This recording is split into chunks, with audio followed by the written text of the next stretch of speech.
অসমীয়া বাপুতি সাহোন আমাৰ বহাগৰ বিহুটোতনো আমি কেনেকৈ অনুষ্টুপীয়াকৈ হ'লেও বিহুৰ মানে সা সৰঞ্জামবিলাক কৰিছোঁ তাকে আপোনালোকক ক'বলৈ বিচাৰিছোঁ।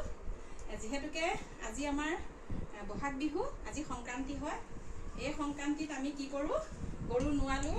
আমাৰ গোটেই বহাগ বিহুটোত আমাৰ বসন্তৰ আগমন হয়।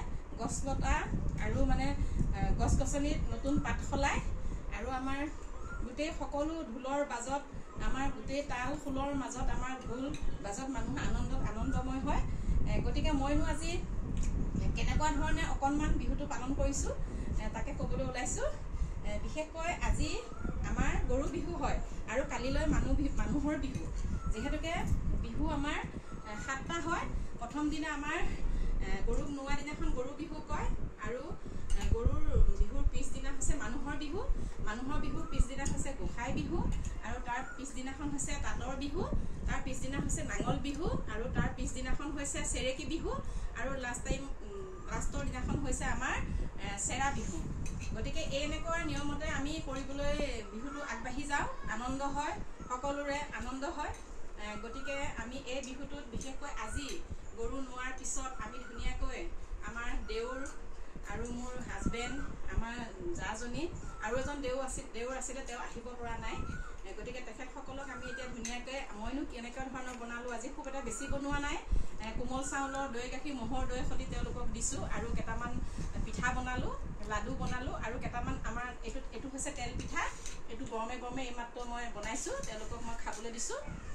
গতিকে ৰাতিকৈ গোঁসাই চৰণত মই অকণমান প্ৰসাদো দিছোঁ আৰু সেয়া শুশ্ৰূষা কৰিলোঁ। গতিকে আজি আমাৰ বিহুটো এনেধৰণে পালন কৰিছোঁ। কিন্তু এটা কথা মই ক'বলৈ ওলাইছোঁ, আমাৰ আচলতে গামোচা দিয়াটো কালিলৈহে হয়। মানুহৰ বিহুৰ দিনাখন আমাৰ যিখন আমি গামোচা দিওঁ, বিহুৱানখন হৈছে দুটা ফালে ফুল নাথাকে, এটা ফালে থাকে, সেইখনক বিহুৱান বুলি কয়। আৰু এটা ফুল থাকে যে সেইটো আমাৰ, সেই ফুলটোক আমাৰ কি কয়, আমাৰ বিহুৱতীজনীক বুজায়। আৰু যিটো উকা ফালটো হৈছে সেইটো আমাৰ বিহুৱাজনক বুজায়। আৰু কিনাৰত আমাৰ যিটো পাৰি থাকে গামোচাৰ দুইফালে দুই কাষে, এই পাৰি দুটাই আমাৰ নদী দুখনক বুজাইছে, নদী বুজাইছে। আৰু মাজৰ যিটো বগা অংশ থাকে, এই বগা অংশখিনি পথাৰ বুজাইছে। আৰু তাতে আমাৰ গামোচাৰ আগত আমাৰ 3টা পুলি থাকে, এই পুলি 3টা থাকে। এই পুলি 3টাই আমাৰ বিহু 3টা বুজাইছে। বহাগ বিহু আৰু কাতি বিহু আৰু মাঘ বিহু, এই 3টা বুজাইছে। আমাৰ অসমীয়া সংস্কৃতিৰ এই গামোচাখনেই পৰম্পৰা, গামোচাখনতে সকলোখিনি আছে। বহুতে হয়তো নাজানিব পাৰে, কিন্তু আচলতে এটা ফলা বচা যিখন গামোচা সেইখনহে বিহুৱান হয়। যিখন আমাৰ দিয়া হয় বিহুৱাক, সেইখন বিহুৱান হয়। আৰু যিটো আমাৰ গুণা বচা 2টা ফুলৰ গামোচা গোটেই বুটা থাকে, সেই গামোচাখন হৈছে আমাৰ যিখন দৰাৰ গামোচা, দৰাক যিটো আনিবলৈ যায় আমাৰ পাত সূতাই বোৱা। গতিকে ইমানখিনিয়ে আজি মই কৈছোঁ। গতিকে আমি এনেধৰণে বিহুটো পালন কৰিছোঁ অনুষ্টুপীয়াকৈ। গতিকে এয়াই আৰু আপোনালোকৰ আগত এইখিনিকে দেখালোঁ। গতিকে ৰাইজে আশীৰ্বাদ দিব, আহি থকা দিনখিনি যে ভালে কুশলে আমি যাব পাৰোঁ। আমাৰ গৰু, ছাগলী, কুকুৰ সকলোখিনিকে, সকলো ৰাইজৰে যেন গৰু, ছাগলী, কুকুৰ যিখিনি জন্তু থাকে সকলোকে যেন ভালে কুশলে ৰখাওক।